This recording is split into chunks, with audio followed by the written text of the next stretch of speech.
Welcome back. KGP is up next. I'm joined by Andy Cox from Birrell. Now, Andy, you've been running the Easy Kart Championship, which is an MSA championship for the last several years, very successfully.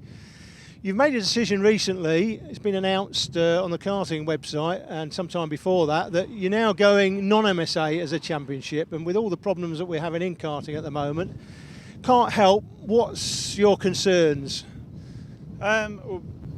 For us, it's very important that, we look at getting new people into the sport. It's become quite a complex sport. It's become very commercialised, which can be a good thing and can be a bad thing.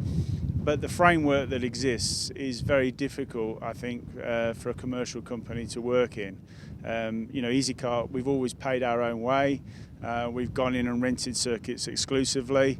For us, the next step, we're going to be introducing some new things which, within the current framework of the MSA, wouldn't be allowed. We wouldn't be allowed to do that. We're going to look at the bigger picture. I think it's going to be some time, before some of the matters that are challenging the MSA get sorted. But as a commercial business, we can't wait around for the various meetings and things to be passed and everything else. So that's the decision, and that's why we've made that decision. And your championship, you're trying to keep things simple then, that's what you're saying. It's too complex at the moment. You want your championship to be very simple. People acquire a kart, they just come along, they race and have fun. Is that fair? Yeah, I mean that's the main thing, and also we need to raise the standard.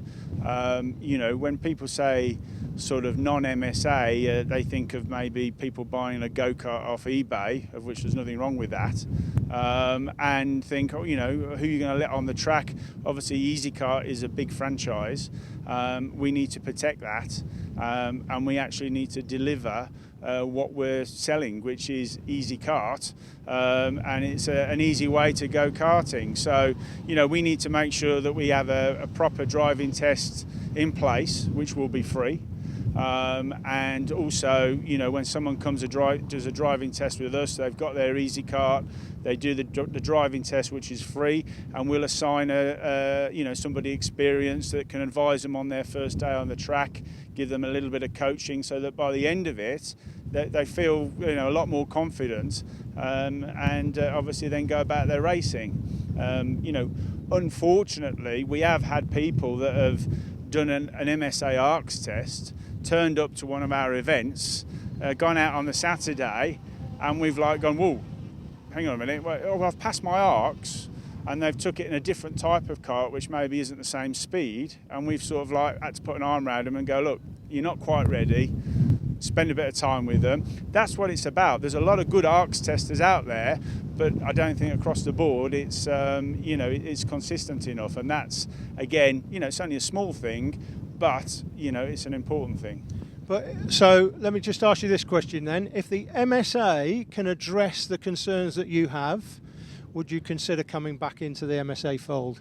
Yeah, I mean, obviously my promoter John Viger of Club 100, we're a pretty dynamic team, and we're always sort of open to suggestions from our clients, from everybody. We need to see, as I say, it's going to be a long process for the MSA to address the issues that they've got. It's not going to be a quick fix. There's lots of different companies and organisations involved, and who knows? I mean, in the future, if it's proactive for us and our customers, more importantly, to be back with the MSA, if the framework is good and it's good for karting, you should never say never. But for the time being, we feel confident enough that we can do a good job, and that's what we should be judged on. Interesting talking point. KGP is next though, and what a grid. Oliver Hodgson and Mark Litchfield on the front of the grid with Bobby Game and Dan Stocks, Daniel Baybutt in P5 with Jack New in 6th position. And away we go into the first corner, and already Oliver Hodgson has got a spectacular getaway and moved into the head of the field. Second place, Bobby Game. He's got ahead of Litchfield, and the rivalry continues. Oliver Hodgson won the first round, but of course was excluded for a technical infringement and has had to count that 0 score. So as a consequence, got no chance of winning the championship. Bobby Game under pressure from Mark Litchfield on board here with Jamie Flynn. That's Aaron Dew. And there's another car involved there as well. Daniel Baybutt, I think it is. There he is. Daniel Baybutt, the 88. Well, it's his first season in senior class. He's getting a big baptism of fire. What a bucking bronco that was for the number 2 Bobby Game, bouncing around on the dirt. That is the save of the season in my book. Absolutely amazing. Yeah, Dan Stocks looked to pick up the pieces there, but couldn't quite do it. Davis, the 28, is a privateer. Junior TKM Super 1 champion last season, of course, Matthew. And he's battling away with Jack New, the 61, not too far up the road from Jamie Flynn, the 27. So great racing then in KGP. The lead that Oliver Hodgson's got, Jake, early on. It is massive, to be fair. Absolutely incredible what he's been able to use that incident, isn't he, between Game and Litchfield there when they got a little bit too close together. Litchfield getting into second position with some brave overtaking there, and that's worked out in his favour. 4th position, that is the 45 of Samuel Harmon. Jamie Flynn moving through the field in the Ricky Flynn Motorsport Alonso chassis car, but let's talk a little bit about that little word you had before the race with Andy Cox, Alan, because this is a very emotive subject for this class. Andy's obviously involved with this KGP class, but he's also involved with the Easy Kart Championship, and it is one of the hot topics in karting at the moment. I spoke earlier on to Colin Wright, of course, in this programme. As we come later in the race, see Mark closing in on Oliver Hodgson, but still as you were. I spoke to Colin Wright earlier in the programme, and clearly there are issues with MSA karting. It's very difficult to get into, but it's costly to get into. And clearly Andy Cox has got an issue with what's going on and has broken away from the MSA, and that is a hot topic. And I believe that we should, as part of these programmes, address a lot of the issues in karting. We're not just making a race programme, we're addressing the issues within the sport, and it's a massive concern to everybody that we're losing licence holders in MSA racing, but karting as a whole is still doing very well, as Colin pointed out. Plastic bag across the track. As Colin pointed out earlier on, karting itself is still doing very well, but MSA karting is on the decline, and we need to address that, and they've got to address those issues. And clearly there will be people saying, well, you shouldn't be interviewing Andy Cox about the Easy Kart Championship, it's got nothing to do with Super 1 and so on and so forth. To me, I'm sorry, but that's a load of nonsense. We're making an entertainment programme, we're addressing the concerns in karting that people have, and that is one of the biggest topics at the moment. It's all British karting, it's all interlinked, and one diversely affects the other, so I can kind of see where you're coming from there on that one, Alan. Oliver Hodgson, however, back in the race, being caught up here by Mark Litchfield into team battle perhaps going on here. Yeah, big gap earlier on. You see a few spots of rain on the camera there, but Mark Litchfield's come from a mile behind to catch Oliver. Rotax Max world champion last year, of course, Oliver Hodgson. Well, little spots of rain on the circuit is actually going to play right into the hands of Mark Litchfield. What he doesn't know about greasy surface conditions in British karting isn't really worth discussing here. You can tell it's raining because the helicam is landing. Oh, that's very true. It won't fly in the rain, so any spots of rain and legs are down. Landing skids down on the helicam, and that's landing into the last lap. Still Oliver that leads it, but being hounded by Mark. Well, Mark Litchfield is a racer. He knows that Hodgson is in the same team, but Mark Litchfield has just set the fastest lap, as you can see. He is a racing driver. He is going to go for a gap if he finds it. Are we going to get another into team battle No, here? I don't think he is. This is all about the championship for Mark. This is his 7th title coming up, or is it 7th or 8th? I think it might be the 8th now. I've lost count, I wonder if he has.